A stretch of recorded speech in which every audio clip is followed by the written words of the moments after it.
once again yet another Monster Hunter World trailer, which surpasses the one shown at E3, has been released, and yet again has completely failed to disappoint me. Without a doubt, this new TGS story trailer is jaw-dropping to say the least. We've gotten to see some new monsters, areas, and had a better hear at the new voice acting, which I'm going to admit is gorgeous in English. Honestly, I think I'll be playing with the English voice acting as opposed to the typical Monster Hunter gibberish for the majority of the game. So the trailer begins showcasing some new areas and new maps, one of which almost seems to be underwater. The name of this map is the Coral Highlands. These flying jellyfish monsters only add further to the illusion, along with the light purple hue filling the air. This really is beautiful, and the art directors of this game truly know what they're doing. We then get to see a large chasm, which I presume is where we also encounter the large colossal dragon, shown both in this trailer and the last. The following shots show us the characters and NPCs arriving in what seems to be the new village and possibly gathering Hall, as we know offline and online play is no longer separated. Their reactions tell me this is most likely the first village you will visit, called Estera, presuming there are of course multiple villages like in Monster Hunter 4 Ultimate. There's a shot of a sleeping Rathalos being examined by a scholar, presumably one that has been captured. So personally it would be great if perhaps this feature was expanded to showcase a new captured monster after every hunt. Though this may be wishful thinking, I believe with the power of the systems this game is now on, this may be possible. We also get to see shots of the felines cooking, so it is possible that the feline kitchen will be featured outside of the quests, in addition to the Gilgal's portable kitchen during a quest. The trailer progresses to showcase more of the story. We get to see some shots of the main characters venture into the same chasm area to commence some sort of mission. Whilst it seems that this mission was to unearth this large dragon monster seen in the previous trailer, I personally believe that this is just another New World expedition gone wrong. Though this may be overthinking, but there is also a shot of the moon here, which may link to how I speculated the moon to play an important role in Monster Hunter World in my previous lore analysis, which I'll leave a link to in the description. And now finally we get to see some brand new monsters, starting with what seems to be an unusual mix of a flying squirrel and a snake.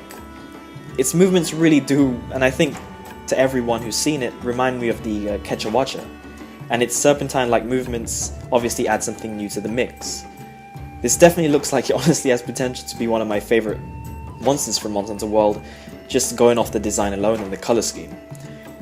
We then get to see this new bat-like monster, which appears to obviously inflate a sack around its neck to float, and this one obviously definitely seems to be adorable at first, but its berserk behaviour says otherwise. It definitely seems this new monster seems to have some aesthetic similarities to the Amatsu. Just like how I pointed out before in my previous video, the Gyratodus, the Plesioth mud-like monster, and the tiger-striped Zamchuros share similarities with their jaws and their face. These similarities may be a result of convergent evolution. Moving on, we get to see a new attack from the chameleon-like Wyvern, where it releases poison gas from its rear. That looks like it's going to be pretty much a nuisance to deal with. The trailer then goes on to reveal yet again a new raptor monster and its minions. This time this one has taken some inspiration from the Gypsyros, and releases a flash from the flaps on its head. So one other thing which I just wanted to point out is just how great this music is. Like, in my opinion, this is perhaps one of the nicest sounding scores I've heard for a Monster Hunter game yet. Now I know a lot of people have been talking about how they're not too much a fan of the dynamic soundtrack that the game is actually using, where the music will change depending on the scenario or the situation you're in. Regardless, it just definitely sounds like a really well composed soundtrack, especially during that moment where that hooded characters, asking you, are you tracking the monster? It just sounds so nice, and it's just great. Honestly, I have no complaints about the soundtrack. I ask, are you tracking the monster? It seems so easy.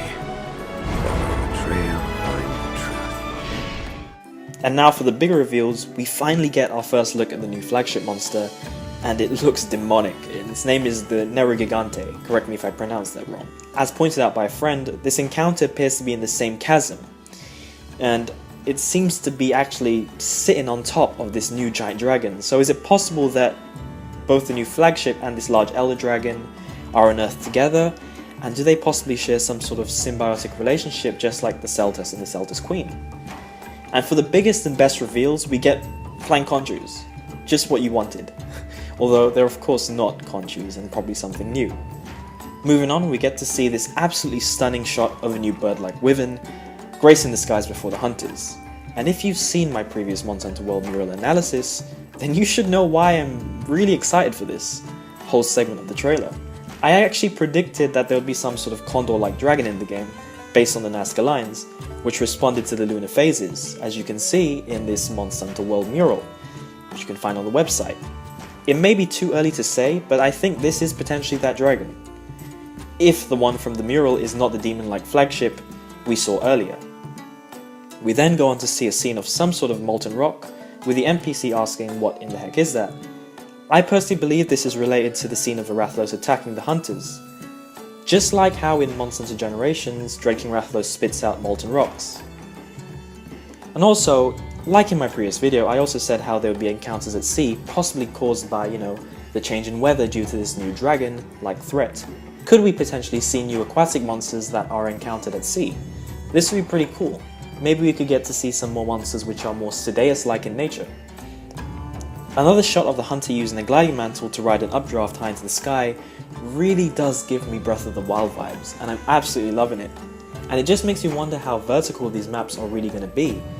Luckily, of course, there are more ways than one to traverse these maps, especially as there are multiple base camps, and we have those new flying Wyvern companions which you can fly around on to help you take and get to higher areas. So, towards the end of the trailer, we once again get a shot of the new Naru Gigante leaping off and flying off the back of that larger monster, and I'm really excited just to see what that turns out to be and how the two interact with each other. It's going to be, something great, I think. The end of the trailer also shows off some new DLC, so the pre-order bonuses and obviously DLC for the Deluxe Digital Edition. The thing about this is that in the fine print it says that the samurai armor will only change the appearance of the armor. So does this mean we could be potentially seeing Transmog returning in Monster Hunter World? It's too early to say, but I think this is a good sign. So it would be great to see a feature that we really wanted from Monster Hunter Double Cross being localized. So that pretty much wraps up everything in the trailer. The developers have stated that they're going to be releasing new information every day of Tokyo Game Show, so hopefully this new information is fleshed out and enough for us to keep talking for the next couple of months. So once again, thanks for listening, and I'll see you guys next time.